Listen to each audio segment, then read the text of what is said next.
The muscle starts from a bone with the tendon in between attaching them. Inside the muscle, there are layers called the epimysium, the endomysium, and the perimysium. Inside the muscle belly, there are these things called vesicles. These contain the axon of the motor neuron. Inside the vesicles, there are muscle fibers. The sarcolemma and the sarcoplasmic reticulum surround the fibers. Inside the muscle fibers, there are the thin and thick filaments. The thin filaments are made up of myosin, and the thin are made up of actin. So here's another way to show the anatomy of a skeletal muscle, and I will be telling you some key features in a skeletal muscle. The epimysium, also known as the muscle belly, is connective tissue that holds together and envelopes the entire muscle. The perimysium is a sheath of connective tissue that binds groups of muscle fibers together. A vesicle is a bundle of skeletal muscle fibers surrounded by perimysium. The endomysium is a sheath of connective tissue that surrounds the muscle fibers. Beneath this lies a plasma membrane, the sarcolemma, which contains the muscle cell's cytoplasm. The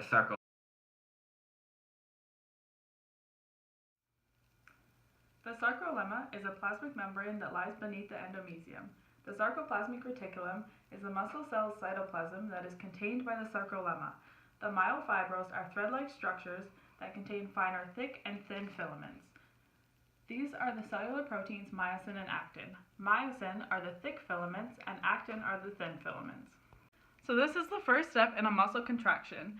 So first, the brain sends a neuron signal or an action potential that travels down the axon. If the dendrites get enough stimulus to reach the threshold, then depolarization occurs. This means that sodium rushes in and potassium rushes out.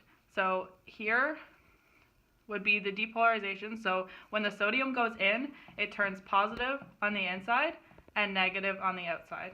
And this continues to travel down the axon. Then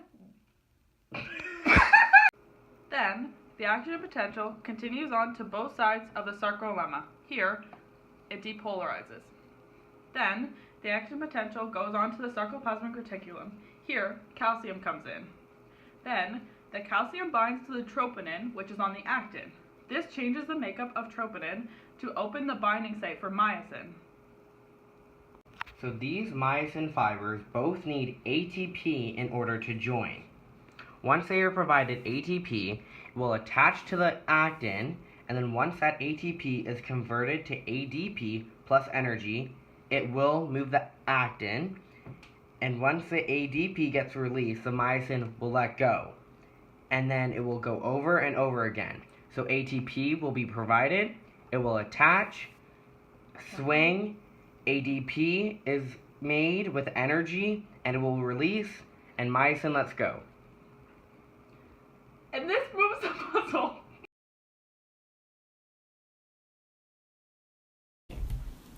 Sliding filament theory of muscle contraction. The myosin of the thick filament blends with the actin of thin filaments, forming something called actomyosin and assisting the filaments to slide past each other. The myosin of the thick filaments has unique structure that is globular. The myosin of the thick filament has globular structures that interact with special active sites on the actin filament to form a bond called a cross bridge. The globular heads of the myosin are active in moving the actin filaments. The myosin contains ATP sites and active enzyme to split the ATP and release energy for the reaction. The actin filament contains the protein tropomyosin that plays a critical role in regulating the filament's function. It prevents and regulates interaction of actin and myosin. And a little summary is, according to the sliding filament theory, the myosin, thick filaments of the muscle fibers slide past the actin, which are thin filaments, during muscle contraction, while the two groups of filaments remain at relative constant length. And here's a quick reminder of all the structures involved. A myofibril is a cylindrical organelle running the length of the muscle fiber containing actin and myosin filaments. The sarcomere is the functional unit of the myofibril divided into A, I, and H bands. Actin is a thin, contractile protein filament containing active or binding sites. Myosin is a thick, contractile protein filament with protrusions known as myosin heads. Tropomyosin is an actin binding protein which regulates muscle contraction. And troponin is a complex of 3 proteins attached to tropomyosin.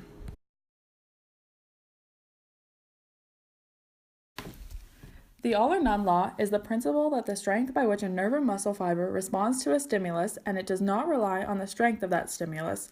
If the stimulus exceeds the threshold potential, the nerve or muscle fiber will give a complete response.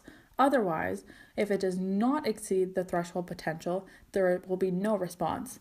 This is why we sometimes move our muscles with more force than we anticipated. For example, when you go to lightly hit someone but ending up hitting them a lot harder than you meant to.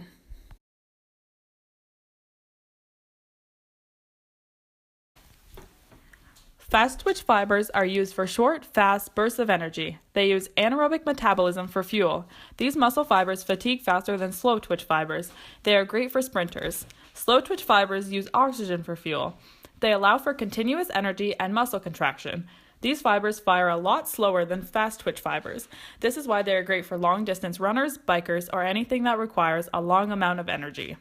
Slow and fast twitch fibers both exert the same amount of energy when they fire, but the difference is that fast twitch fibers can fire much more rapidly than slow twitch fibers.